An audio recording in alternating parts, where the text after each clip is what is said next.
Ассаляму алейкум, мир вам. Ви дивитесь ініціативу на Crimea Vox, ставте вподобайки. Якщо не вподобаєте, то пишіть нам запитання і критичні зауваження. Це допоможе нам у наступному бути кращими і подавати вам чіткіше ту корисну інформацію. Я вважаю, вона корисна, яку ви отримуєте і під час сьогоднішньої бесіди. У нас дуже цікаві і фахові гості, вірніше, як фахова гостя у нас одна, бо вона керівниця юридичного департаменту чи керунку напрямку благодійної організації Save Ukraine Мирослава Харченко. Доброго дня. Але можна сказати, що не те, що фаховість, а досвід іншого нашого учасника Євгена.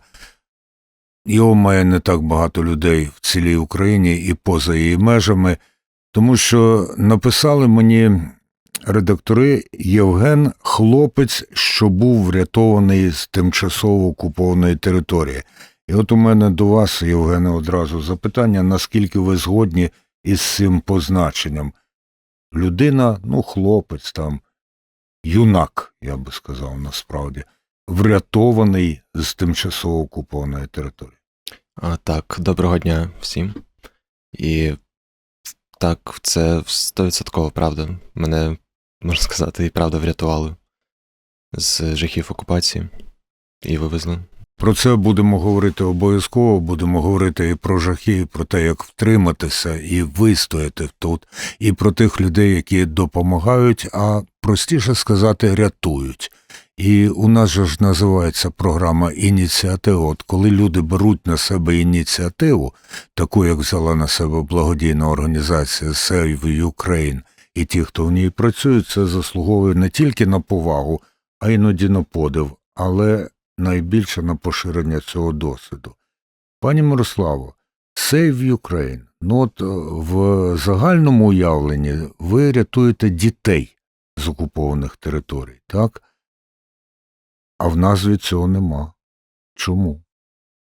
Якщо говорити про якраз масштаби трагедії стосовно дітей, починаючи не лише з 22-го року, а з 14-го року, ми говоримо про те, що Росія тим чи іншим чином викрала в Україні, саме в держави в Україні, 1,6 мільйона українських дітей.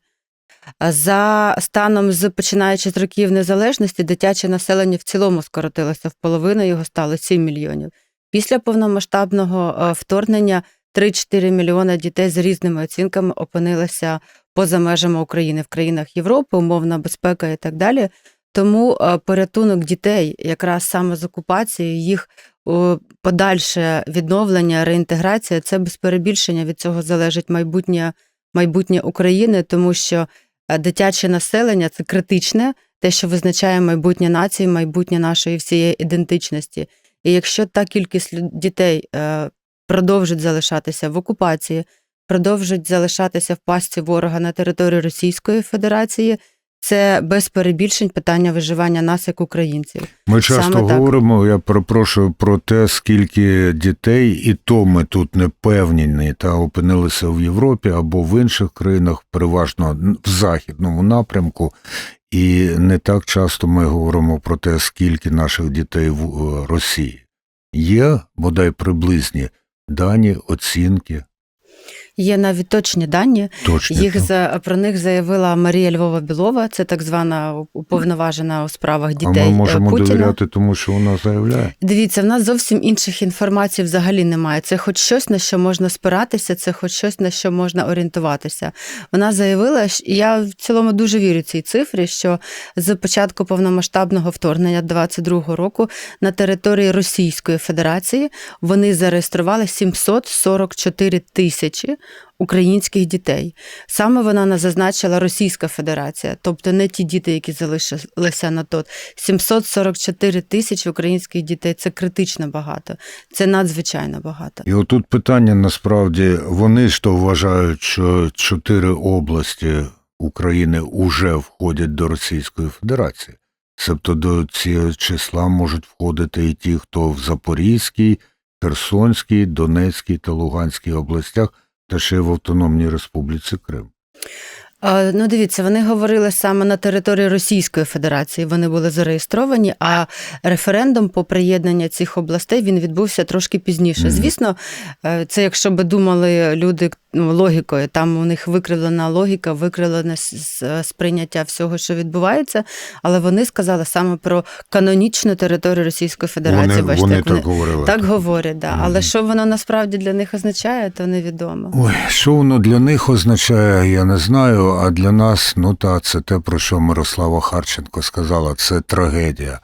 А Євген, котрий сам з Запорізької області, також говорив про жахи окупації. Будь ласка, введіть нас у курс справи. Що для вас є жахи окупації? Що змінилося у вашому житті, відколи ви опинилися в окупації?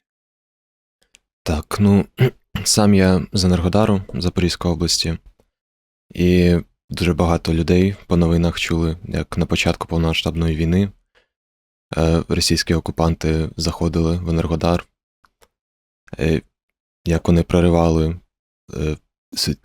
суспільний спротив, як вони потім обстрілювали Запорізьку АЕС. Це було на початку березня. Ми тоді з родиною на момент заїзду російських військ ховалися в себе в квартирі, бо були обстріли самого міста з автоматів, і ми просто барикадувалися в квартирі, залаштовували вікна і спали в коридорі. Це був початок окупації. На наступний день, коли вони вже зайняли місто, багато хто не наважувався навіть виходити на вулицю. Все населення Енергодару було просто в зневірі. Ти виходиш на вулицю, і навколо просто нікого немає, тиша суспільна, а всі люди, які знаходяться на вулиці, вони поняття не мають, що взагалі відбувається. І в наступні кілька місяців це не змінювалось. Місто ставало дедалі пустішим. Всі, хто хотів, виїжджали. Дехто залишався чекати. Вони мали надію на якомога скоріше визволення міста. Але росіяни одразу взяли під контроль інформаційне поле міста. Вони постійно наголошували на тому, що вони приїхали сюди назавжди, що ніякого порятунку не буде від людей, і що краще їм навчитися жити з росіянами і з їх правилами. Які правила стали для вас несподіваними? Повний контроль буквально всього, що є в місті. Це, по-перше, комунікаційна сфера. Тобто вони повністю на початку в окупації перерізали всі шляхи зв'язку. Мобільні оператори були заблоковані всі. Також інтернет-провайдери були заблоковані на той час, поки вони не почали впроваджувати свої канали зв'язку. І також були заборонені всі новини, всі медіаресурси, радіо, телебачення і так далі. І також позакривалося дуже багато магазинів та інших бізнесів маленьких. А магазини і бізнеси, це ж, крім всього іншого, ще й місце, де можна зійтися і щось швидко обговорити, принаймні. Так. Та з цим як було? Стежили, скільки людей збирається? Я от пам'ятаю, в радянські часи було таке, що там, де збирається більше 3 людей, то це вже може видатись підозріло. Я не кажу, що було заборонено збиратися більше 3, але тим не менше. Так, був сильний нагляд за цим, особливо під час подій, які відбулися в Енергодарі на початок окупації, бо люди почали виходити на масові протести, прям кілька сотень людей. І це продовжувалось десь до червня, до липня, бо останній протест, який вони влаштовували в центрі міста, Окупанти почали просто закидувати їх снарядами, там, димовими шашками, світошумовими гранатами і так далі. Хоча це навіть не те, що був протест, люди просто зібралися в центрі міста вшанувати пам'ять, насамперед дітей, які постраждали внаслідок злочинних дій. І після цього люди перестали так масово виходити і збиратися в такі великі групи. Євген, він з Енергодара Запорізької області. Це ще одна тимчасово окупована територія України. І з нами Мирослава Харченко, керівниця юридичного напрямку благодійної організації Save Ukraine. Якраз ця організація для мене та й для багатьох, хто стежить за її діяльністю або принаймні час від часу цікавиться, є прикладом ініціативи, як люди обирають собі поле, в якому вони вважають, і насправді приносять найбільшу користь. І пані Мирослава, як на мене, цілком дохідливо пояснила, чому називається Save Ukraine, бо від дітей наших залежить і майбутнє цілої України. Але у мене до юристів завжди є особливі запитання. Я, до речі, відзначаю, що ви ще жодного разу не вжили слово «особа», яким юристи часто замінюють слово «людина» і так далі. Для мене це відрадне явище. Але я завжди запитую, коли ми говоримо «дитина», який вік, які ознаки, або людина старшого віку, коли цей вік починається. І от Євген з нами. Дитина чи вже ні? Якщо з юридичної точки зору, то вже, звісно, ні, тому що він має 18 років, відповідно нашого законодавства і міжнародних актів, конвенцій ООН і так далі, так далі. Дитина вважається особа до 18 років. Наразі зараз ми називаємо в юридичному колі людей, таких як Женя, особи з числа дітей. Це достатньо такий новий термін, але в цілому можна застосовувати слово «молодь». Але я не знаю, для мене Женя, звісно, вже не дитина, тому що те, через що йому довелось пройти, перебуваючи в окупації і не здавшись, і наважитись на виїзд, це точно те вже, що робить дитину будь-яку дорослою в будь-якому випадку. Тому що я знаю, як тяжко спілкуюся з дітьми, яких ми рятуємо, і вони розповідають, як тяжко їм дається цей вибір. Хтось тікає від чогось. Але в будь-якому випадку тут треба розуміти, що це рішення, ти завжди розумієш, що це рішення можливо назавжди. Ти приймаєш рішення залишити все своє, де ти народився, де ти виріс, ті стежки пресловуті, якими ти ходив. Там залишаються батьки, друзі, домашні улюбленці, рослини, все-все-все, з чого складається дитинство. І ти в один момент вирішуєш силою якоїсь доволі, я не знаю, де беруться ці сили в наших дітей, щоб все ж таки вирішити і залишити це. Хтось через те, що не хоче жити під окупантами, хтось через те, що прагне кращої долі, у всіх різні причини, але рішення це таке, що змушує поважати. Не кожен дорослий наважиться насправді на таке рішення. І трішки прокоментуючи те, що сказав Євген, перше, що він відмітив, це інформаційна ізоляція. І це насправді перше, що роблять окупанти, коли окуповують той чи інший район. Вони припиняють комунікацію окупованого регіону з зовнішнім світом. І їм важливо припинити цю комунікацію не лише з України, а дійсно з усім світом. Тому що Росія вважає ворогом не лише Україну. Я читала ті підручники для старших класів, по яким вчаться діти в окупації, і там прямо чорним по білим написано, що вони вимушені були напасти, оборонятися від України, адже з руками України, з Росією воює весь Захід, НАТО і так далі. І їхній священний обов'язок, причому священний обов'язок перед Богом, знищити Європу, знищити НАТО, і ще й потім додають деякі в кінці в ім'я Ісуса Христа. Тому і це в шкільному підручнику? Це прямі слова однієї вчительки. Ага. Про релігію в підручниках не пишуть, але пишуть про те, що і НАТО, і США, і весь Західний світ – це ворог, і Росія єдина у своїй священній війні проти цих ворогів. І ця інформаційна блокада, вона сприяє тому, що відбувається якась певна промивка мізків. І якщо дитина, наприклад, знаходиться в окупації сама, без батьків, або без міцної родини, якісь там такі різні відносини, в це дуже легко повірити, тому що в тебе ніколи немає альтернативи. Ти ніде не можеш взяти іншу інформацію. У випадку Жені, його родина його підтримувала, вони всі були заодно, і вони розуміли і допомагала родина йому відрізнити правду від брехні. Але бувають такі випадки, що відбуваються навпаки. У нас були такі діти, яких ми повертали, і вони були впевнені, що Київ лежить в руїнах, що Росія вже давно перемогла, а такої держави, як Україна, давно не існує.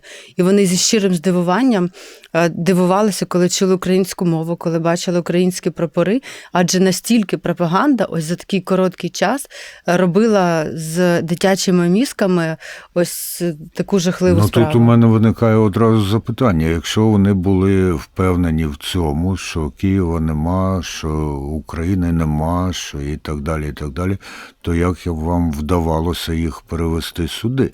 Родина. Силоміць? Ні, родина. Родина. Це те, що я говорила, це те, що дає дитині можливість не зламатися і жити. В тому випадку ця дівчинка поверталася до своєї мами, і для неї, відповідно, не було важливо насправді, бо це дитина. Чи вона буде зі своєю мамою в Росії, в Туреччині, в Україні, їй потрібна була мама. Це перше бажання і природне бажання будь-якої дитини. Тому родина тут дуже важлива. Діти рідко повертаються самі.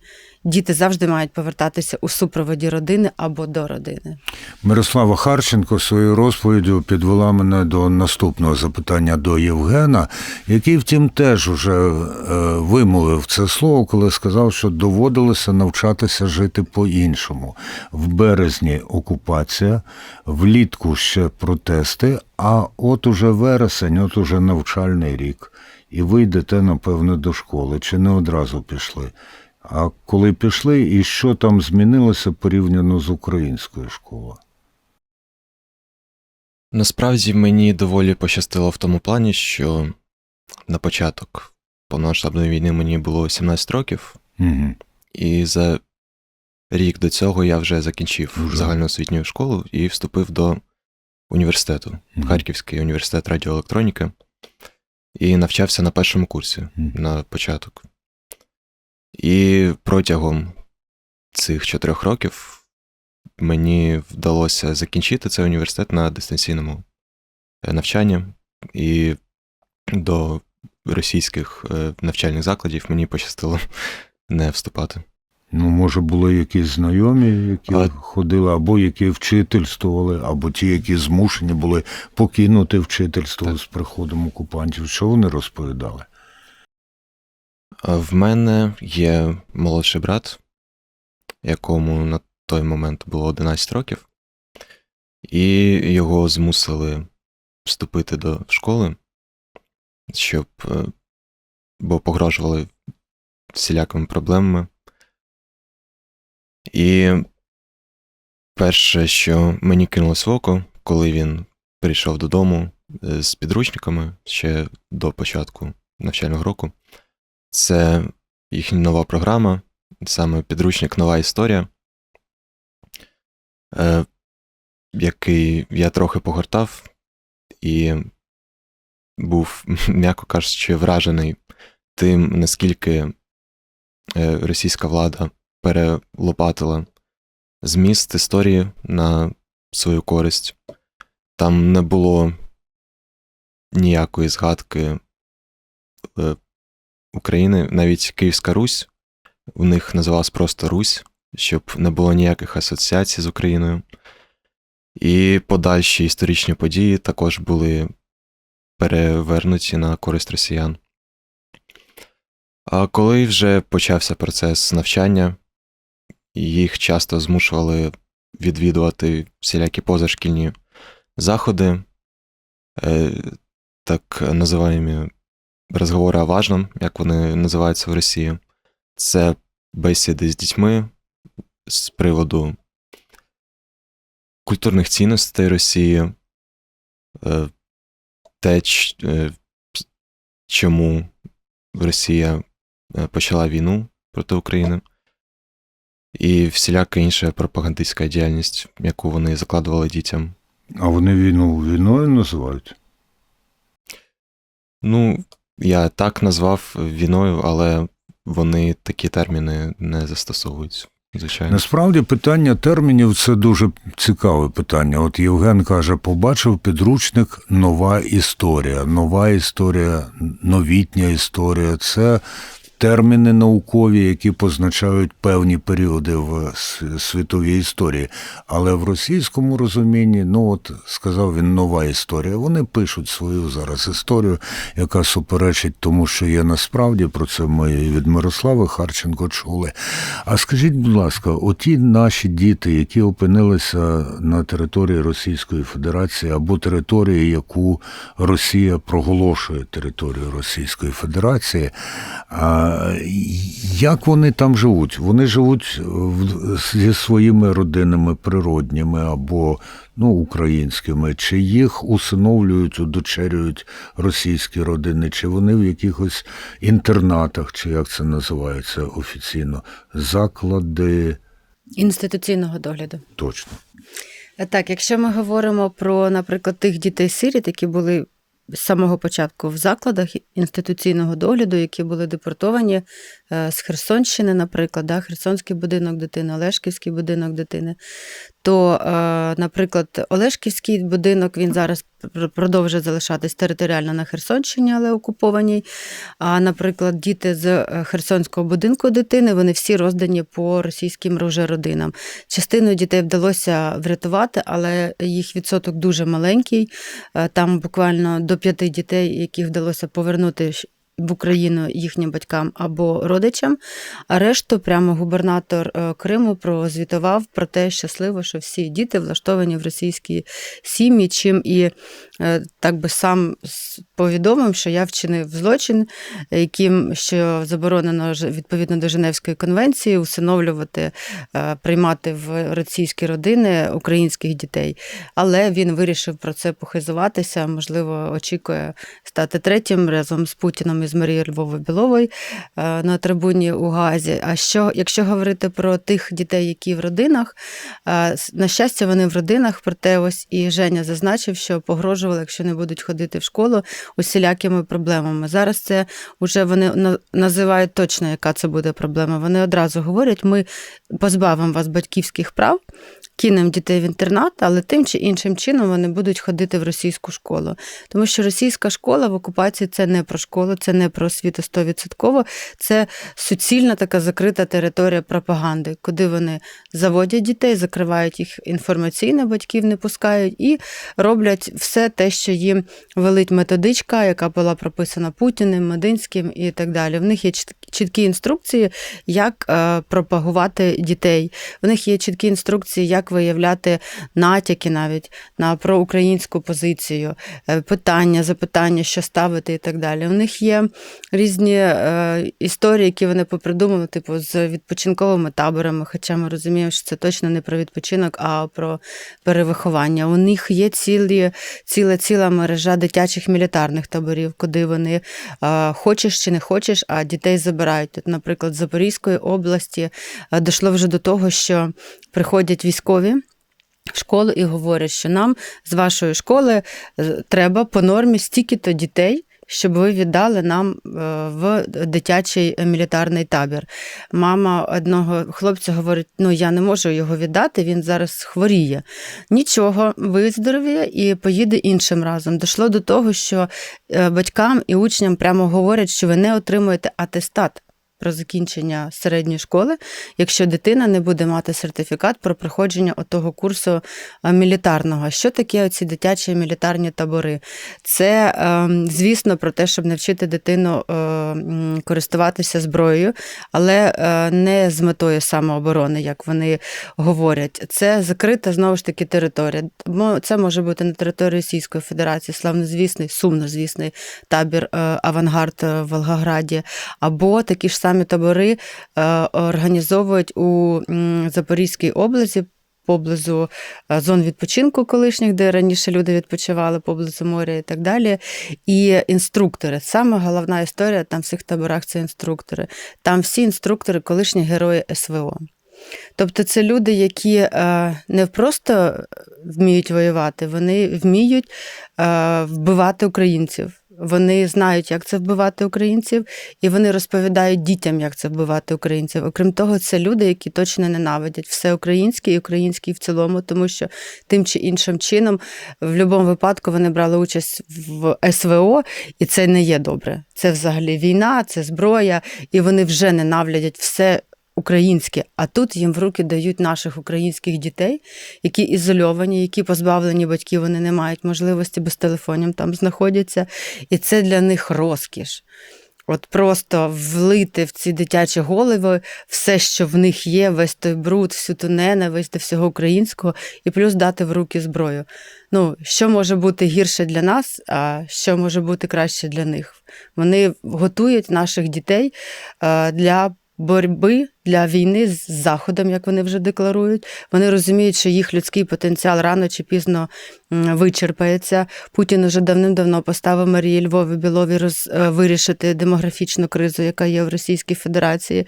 Відповідно, вони побачили такий ласий шматок, Женя, вибач, да, як наші українські діти. У них за рахунок цього вони закривають свою демографічну проблему. Вони вирівнюють свій генофонд. Ми всі знаємо, що в таких великих містах, як Росія, Санкт-Петербург і так далі, дуже багато людей не зовсім славянської зовнішності з інших республік Російської Федерації, які там живуть, працюють, я зовсім нічого не маю проти них. держав. Да. Але ось зараз у них опинилися в руках 1,6 здорових, прекрасних дітей славянської зовнішності. І за їхнім задумом все вже вдалося, діти у них. Хлопчики будуть поповнювати російську армію, а дівчатка будуть народжувати і в школах, знову ж таки, Запорізької області. Я сама бачила, читала ті брошури і плакати, які вони розповсюджують, і де вони говорять, що 13-14 років дівчинка вже може починати статеве життя, в 16 років народити першу дитину, 18 другу, і далі бажано не зупинятись, тому що їм потрібно. А що російське законодавство про це каже? Можливо, ви бачили нещодавно конференцію не Путіна, якесь у нього там було збіговисько, де він там всіх закликав, і він проговорював, що питання ранніх шлюбів – це ок, що спокон віків, бачите, там за царя Гороха, чи як там у них, це все було нормально, то чому ж цю традицію не відновити? Чому ж дівчинку в 14 років не віддати заміж, а в 16 хай вона вже народить ту першу дитину? Що законодавство? Я б це законами не називала, це звичаї. Вони підлаштовують, вони ті закони, скажімо так, закони змінюють, підлаштовуючись під те, що їм треба. Тому їм по щелчку Путіна буде змінене все законодавство, якщо його можна так назвати, і ранні шлюби будуть вже не називатися ранніми шлюбами, а просто шлюбами.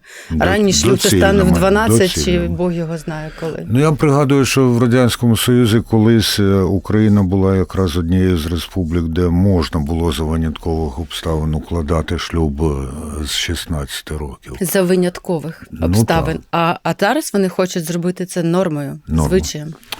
Мирослава Харченко, вона керівниця юридичного напрямку Save Ukraine, це благодійна організація, і рідкісний випадок, коли юристка може так захопливо і з користю розповідати про те, що діється, іноді вживаючи неюридичні епітети.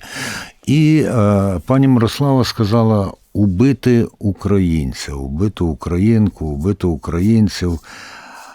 Євгене, ті молодші твої знайомі, ваші, Євгене, знайомі, котрі ходили до російської школи в окупованому Енергодарі, наскільки в них і в який спосіб намагалися вбити українців? От не фізично вбити українця, що вони теж хочуть, а витягти українство і замінити, скажімо так, зросійщеністю. По-перше, це славнозвісно відома всім російська пропаганда про взагалі те, що українці – це вигадана нація, українців не існує. А якщо існують, то це агенти Заходу, НАТО і так далі. І замість української свідомості вони активно налаштовують дітей, і в більших масштабах також взагалі всіх мешканців і дорослих також, на те, що вони тепер частина величної російської нації, і вони частина Росії, і мають цим пишатися. І в цьому ключі проходить основна частина їх медіа. Тобто вони влаштовують дуже багато заходів, створюють багато молодіжних фондів, благодійних волонтерських рухів, також впроваджують велику кількість, як було сказано Мирославою, мілітаристичних таборів і в школах, і окремо. І окрім цього, вони просто демонізують українську владу для того, щоб закликати людей вставати на сторону, так би мовити, добра, сторону Ісуса Христа і вічно жити з російською нацією. Пані Мирославо, як ми, окрім того, що ви, безперечно, ретельно аналізуєте, слухаєте російську сторону, аналізуєте їхні повідомлення, це зрозуміло, робите висновки, але як не про все вони говорять? Як ми дізнаємося про справжній стан речей, якщо про це можна говорити, не розкриваючи, так би мовити, не ставлячи наші джерела під небезпеку? А тут все абсолютно відкрите. Ми якраз і дізнаємося про справжній стан речей від тих родин, від тих дітей, яких ми повертаємо. Ось, наприклад, те, що я зазначала, що якщо не ходиш в російську школу, то батьки позбавляють батьківських прав, а дітей кидають в інтернат. Такого ніде не прописано, насправді, в їхньому законодавстві, але вказівка, і ми всі знаємо, що на цих вказівках точно строїться і будується вся російська машина, ця сітка агентурна і так далі, є вказівка всіх дітей, які не ходять в російську школу, тим чи іншим чином, але змушувати їх туди віддавати. Бо вони розуміють, що це їм потрібно, вони загарбують дітей, і, відповідно, там відбувається те, що відбувається. Тому діти і родини, які повертаються, це якраз ось і є наше джерело, і від них ми бачимо і розуміємо, як саме вони діють. Тому що методичку можна прочитати, але я би побачила в ній одне. Російська голова побачила би в ній інше, а насправді відбувається там взагалі якась третя історія. У нас був приклад, ми повернули одну родину, дівчинка, їй було 14 чи 14 років на момент повернення, і причиною такого різкого вони сиділи, як і багато хто чекали, коли прийде Україна, коли їх звільнять, не могли залишити бабусю стареньку і так далі, і так далі. Але точкою неповернення став момент, коли дитина, яка вимушена була ходити в школу, бо інакше батьків позбавили батьківських прав, прибігла додому в істериці, в панічній атаці. І мама її питає, що сталося? І дитина кричить, починає кричати і плакати до мами і говорить: ти мені брехала, ви мені всі брехали. Мама питає, що сталося? Мені вчителька на уроці сказала, що такої держави, як Україна, ніколи не було, вона ніколи не існувала, і українці – це не нація, це ніщо. Ви мені брехали. Мама їй говорить: доню, ну ні, дивись, я українка, ти українка, ось прапор, ось всі якісь там атрибути українськості, які вони вимушені були приховувати там, але дитина каже: вчитель не може брехати. Я прочитала це в підручнику. Ми так виховуємо своїх дітей, що вчитель говорить правду. В підручнику написана правда. І тепер з цього моменту мама в шоці, і вона не знає, що їй робити. Якщо вона розуміє, що вона переконає доньку навпаки і скаже: ні, донь, все ж таки ми тут українці і так далі, дитина піде і почне це доводити в школі вчителю. Скільки років дитині? Чи 12, чи 13, зараз я не пам'ятаю, це десь було в такому моменті. І ось так ось вони розуміють, що вони, це не просто переконати дитину в тому, що Україна не існує, це ще і посіяти оте зло, зламати оцю родину, тому що ця дитина, вона виросла з цієї родини, і та вчителька, керуючись тими методичками, вона точно знала, що якщо вона зламає в дитині прив'язку до родини, все, дитина піде в школу і буде вірити чітко вчителю і так далі, бо довіра втрачена, бо дитина думає, що їй всі 12 років мама, тато і старший брат брехали. І ось так от вони руйнують родину, сім'ю для дитини і виривають її з родини і поміщають свою пропагандистську клітку, і на цьому все. До речі, вчительки і вчителі переважно завезені чи навербовані з України? По-різному є, але точно ми знаємо, що ті предмети, які є важливими в контексті пропаганди, це як історія Росії, історія світу, географія, там якісь економічні, це точно, як раніше казали, виписані із Москви. А якщо говорити взагалі ось про рівень освіти, як я говорила, це точно не про освіту. В багатьох школах в окупації діти нам розповідають, що, наприклад, англійську мову почала викладати колишня касирка ЕТБ, а фізику колишня прибиральниця в тій самій школі. Тобто це знову ж таки... Ми не хочемо в жодному разі применшити значення людей, які працюють Абсолютно ні. Я лише хочу показати, як вони ставляться до того. Те, що дітям вони вважають неважливе, дітям неважливе для досягнення їхньої мети, на те вони і не звертають дуже багато уваги, вони тако по кінцевому принципу. Що є, то є. Якби от таким чином використовують дітей. І рівень освіти в російських закладах, він значно нижчий, ніж в українських. Нам знову ж таки діти розповідали, які ходили в 6 і 7 клас, вони говорять: так, канутю, я це вже проходив в минулому році. І вони навмисно дають легші предмети, точніше, нижчий рівень знань, і показують: так ось дивіться, як наша російська освіта працює. Він в минулому році був двоєшником, а зараз він вчиться на одні п'ятірки. Ну, звісно, тому що дитина це вже проходила двічі, да, там, чи тричі, чи щось таке, і тут вже всі знають. Це також пропаганда, ну, це не їхнє населення, звісно, більше спрямовано, але і на тих колаборантів, які, на жаль, є там, щоб показати: ось дивіться, в нас все класно, прийшла Росія, і діти стали краще вчитись. Чому ні?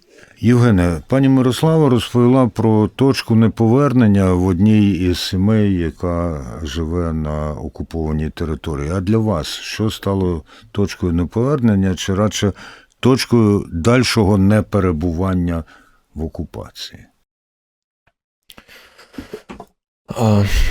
Так би сказати. Як є? Звісно. Виїздити з окупації я хотів ще на самому початку, з тих пір, як вони заїхали. Скоріше навіть не виїздити, а потрапити знову на українські землі. Але на той час в мене було переконання, як у багатьох громадян України, що скоро це все закінчиться, і скоро українські війська прийдуть, звільняться, і все буде по-старому. І знадобився десь рік або 1,5 року, щоб зрозуміти, що це буде набагато довше, ніж я думав. Але в мене все одно була впевненість, що я не буду до кінця життя або навіть в найближчі роки залишатися на підконтрольній Росії території. І, в принципі, це мене тримало, не давало з'їхати з глузду. Але виїздити я все одно не міг, тому що сім'я не планувала виїзд, вона хотіла залишитись, а самостійно в мене не було можливості. Я був ще неповнолітній, і в цілому мені нема було куди виїжджати. Тому доводилось просто терпіти, але з часом точка терпіння почала. Коротше, я довів себе до точки кипіння, коли вже неможливо було знаходитися на окупації. Все йшло тільки гірше і гірше, більше цензури, більше контролю. І я вже не міг терпіти все. В той час я якраз випустився з Харківського університету. У мене більше не було ніяких стримуючих факторів, тому я минулого літка, в 25-му році, почав шукати шляхи виїзду з окупації і звернувся до своїх близьких друзів, які якраз дали мені контакти організації Save Ukraine. До представниці Save Ukraine Мирослави Харченко. Наскільки типова історія Євгена, наскільки успішні ваші дії? Я знаю, що в цілому вони дуже успішні, але ж бувають і прикрі невдачі. Так, в цілому, дійсно, наші дії успішні, і наразі той метод отримання інформації, про який проговорив Євген, він є найбільш поширенішим і з рук в руки, тому що довіряють лише перевіреним контактам ті люди, які проживають в окупації. Але наразі я можу сказати, пишаючись цим, що в нас, на жаль, на щастя, є лише один випадок, коли ми не змогли повернути дитину. Лише один. І це сталося через те, що за дитиною вона була сирота, по неї їхала бабуся по дівчинку. Після 13 годин допитів ФСБ в аеропорту бабуся, на жаль, померла. Її серце не витримало. На території Краснодарського краю вона померла, і ми не змогли забрати її онуку. Незважаючи на те, що через деякий час ми відправили іншу людину з іншим пакетом документів. Проте ця дівчинка, я боюсь, вже назавжди. Ми змогли трохи прослідкувати за її долею. Вона в російській родині, вона у Москві наразі проживає. І, на жаль, я думаю, що ми втратили цю дитину як Україна.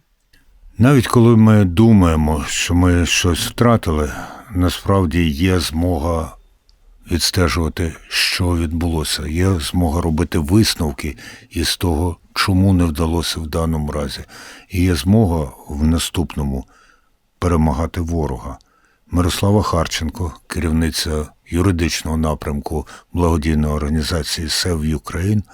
Євген, людина з числа дітей, які жили в окупації, а нині вільний громадянин вільної України. Ну, власне, він і був вільним громадянином вільної України, як ті наші діти, яких незаконно утримують у ворожому, можна сказати, полоні, хоча це не юридичне в даному разі визначення. Дякую, що дивилися. Пишіть нам на ініціативу і дізнавайтеся більше про те, як можна допомогти і в який спосіб можна боротися, щоб з повною підставою сказати одні одним «Селям алейкум, мир вам».